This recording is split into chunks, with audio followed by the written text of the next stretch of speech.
નમસ્કાર મિત્રો, કેમ છો? મિત્રો, કેસર કેરી ખરીદતી વખતે તમે શું પોઈન્ટ ધ્યાનમાં રાખશો? જેવી રીતે અમે કેરી ખરીદતી વખતે પોઈન્ટ ધ્યાનમાં રાખી છે. જોકે અમને તો વર્ષોનો અનુભવ છે, એટલે અમે તો કેરી જોઈને જ ખ્યાલ આવી જાય કે કેરીમાં શું પ્રોબ્લેમ છે, અથવા તો કેરી લેવાય કે ના લેવાય. પરંતુ તમે કેરી ખરીદવા જાઓ ત્યારે કયા કયા પોઈન્ટ ધ્યાનમાં રાખશો? કેરી કોઈ બી હોય, હાફૂસ હોય, લંગડો હોય, કેસર હોય કે બીજી કોઈ બી હોય, દરેક કેરીના ગુણધર્મો સરખા જ હોય. તો અને એના જે પોઈન્ટ હોય જોવાના એ પણ સરખા જ હોય. જો તમે અમારી ટ્રિપલ એ રોયલ મેંગો બ્રાન્ડની કેરી લેતા હો તો તમારે એમાં કાંઈ જોવાની જરૂર નથી, કેમ કે આટલા વર્ષોનો અનુભવ પછી અમે જ્યારે પણ ખરીદી કરતા હોઈએ છીએ ત્યારે બધું જ જોઈને લેતા હોઈએ છીએ. અને અમને પણ બધી ખબર હોય છે કે કયા એરિયાની કેરી સારી છે, કયા એરિયાની કેરીમાં રોગનો ઉપદ્રવ નથી, એ બધી અમને ખ્યાલ હોય. એટલે અમને તો કંઈ વાંધો ના આવે, પણ તમે જ્યારે પહેલી વખત કેરી લેવા જાઓ તો તમને બધા પોઈન્ટ ખબર હોવી જોઈએ. આટલા વર્ષો પછી આપણે ટ્રિપલ એ રોયલ મેંગો બ્રાન્ડના બોક્સ બનાવ્યા છે. તો જ્યારે પણ આપ કેરી ખરીદો ત્યારે આ અમારું જે બોક્સ છે ટ્રિપલ એ રોયલ મેંગો બ્રાન્ડનું, એમાં એ બોક્સના સિમ્બોલ અને બોક્સ જોઈને જ લેજો, જેથી તમારે પ્રોબ્લેમ ના થાય. અમારા બ્રાન્ડના બોક્સમાં જે કેરી હશે, એક કેરીની ખરીદી કરતી વખતે અમે બહુ જ ધ્યાન રાખીએ છીએ. ભરતી વખતે પણ અમે બરાબર ધ્યાન રાખતા હોઈએ છીએ. અને વજનમાં, ક્વોલિટીમાં, ભાવમાં ક્યાંય પણ તમને પ્રોબ્લેમ નહીં આવે.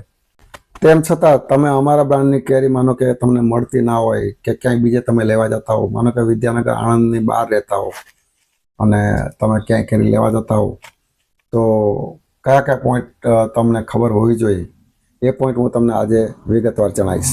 પોઈન્ટ નંબર 1 કે તમે જ્યારે પણ કેરી લો ત્યારે કેરીનો વેપારી એક જગ્યાએ સ્થિર હોવો જોઈએ. ઠેલાવાળો હોય તોય વાંધો નહીં, પરંતુ એક જગ્યાએ સ્થિર હોવો જોઈએ, જેથી તમે માનો કે કેરી લઈ જાઓ અને કાંઈ પ્રોબ્લેમ આવે તો તમે એને કમ્પ્લેન કરી શકો, અથવા તો રિપ્લેસમેન્ટનું માનો કે ગેરંટી આપતો હોય તો તમે રિપ્લેસ કરી શકો. પોઈન્ટ નંબર 2, કેરી ઉપર થોડા વ્હાઇટ કલરના ડોટ્સ હોવા જોઈએ, અને ડોટ્સ જો થોડા પીળા થઈ ગયેલા હોય તો એ વધારે સારું ગણી શકાય. પોઈન્ટ નંબર 3, કેરી ઉપર દાંડલાના ભાગે થોડી નીચે બેસી ગયેલી હોવી જોઈએ. પોઈન્ટ નંબર 4, કેરી જ્યારે પાક ઉપર આવે ત્યારે કુદરતી રીતે કેરી ઉપર વ્હાઇટ કલરનો પાવડર જેવું ઉત્પન્ન થતું હોય છે, જેને દેશી ભાષામાં ભભૂતિ કહેવાય.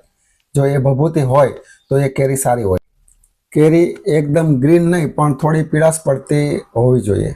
પોઈન્ટ નંબર 5, જો તમે વધારે ખાતરી કરવા માંગતા હો તો જે કેરી તમે લીધી હોય એ કેરીને થોડી એક કેરી કાપીને જોઈ લેવાની.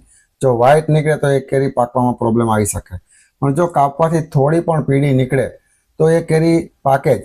થોડી કદાચ વહેલા મોડું થાય પણ પાકે ખરી. મિત્રો, ખાસ ખ્યાલ રાખજો કે જો તમારે ઓરિજિનલ અને નેચરલ ટેસ્ટ જોતો હોય તો ક્યારેય પાકી કેરી કે પકવેલી કેરી નહીં લેવાની, કેમ કે પકવેલી કેરીમાં ક્યારેય તમને પ્રોપર ટેસ્ટ નહીં આવે.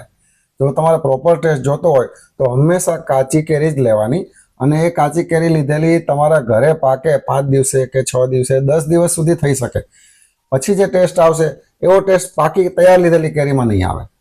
માટે હંમેશા કાચી કેરી લેવાનો જ આગ્રહ રાખો. બીજે ક્યાંયથી પણ કેરી તમે લેતા હો તો આટલા પોઈન્ટ તમને ખબર હોવો જોઈએ. આથી વિશેષ વધારે તમને જાણવાની જરૂર નથી. પરંતુ જો તમે મારી કેરી લેતા હો તો આ પોઈન્ટ પણ તમારે જાણવાની જરૂર નથી, કેમ કે આ બધું ધ્યાન અમે રાખીએ છીએ. અમારી ટ્રિપલ એ રોયલ મેંગો બ્રાન્ડની કેરી તમે લીધી હોય તો એનો મતલબ એવો નથી કે એમાં પ્રોબ્લેમ ક્યારેય ન જ આવે. ક્યારેક પ્રોબ્લેમ કુદરતી રીતે પ્રોબ્લેમ આવી પણ શકે, એવું નથી કે ના આવે. પરંતુ અમારી બ્રાન્ડની કેરી હશે અને અમારી પાસેથી તમે કેરી લીધેલી હશે તો કાંઈ પણ પ્રોબ્લેમ હશે, તો કાંઈ પણ કમ્પ્લેન હશે, ફરિયાદ હશે, તો અમે સાંભળવા બંધાયેલા છીએ. અને જે પણ ઘટતું કરવાનું થશે એ અમે કરીશું. આશા રાખું છું આટલી માહિતી આપને ખૂબ જ ઉપયોગી થશે. ઓકે, થેન્ક યુ, આભાર. જય રામજી કી.